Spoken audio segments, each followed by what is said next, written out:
கர்நாடகா மாநிலத்தில் உள்ள ஹாவேரி மாவட்டத்தைச் சேர்ந்த சிறிய காய்கறி வியாபாரி சங்கரகௌட ஹடிமானி கடந்த 4 ஆண்டுகளாக அரசு உயர்நிலைப்பள்ளி அருகே சிறிய கடையில் காய்கறி வியாபாரம் செய்து வருகிறார்.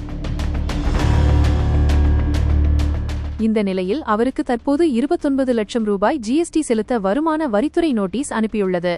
சங்கரகௌடா தன்னுடைய வாடிக்கையாளர்களிடம் இருந்து யுபிஐ மூலம் பணம் பெற்றுள்ளார். இந்த நிலையில் கடந்த 4 ஆண்டுகளில் இவர் கணக்கில் 1.63 கோடி ரூபாய் வருமானம் பெற்றதாக கூறி அவர் 29 லட்சம் ரூபாய் ஜிஎஸ்டி செலுத்த வேண்டும் என நோட்டீஸ் அனுப்பப்பட்டுள்ளது. இதுகுறித்து சங்கரகௌட ஹடிமானி அளித்த பேட்டியில், நான் விவசாயிகளிடம் இருந்து காய்கறிகளை வாங்குகிறேன். என் வாடிக்கையாளர்கள் பெரும்பாலும் யுபிஐ மூலமாக பணம் செலுத்துகிறார்கள்.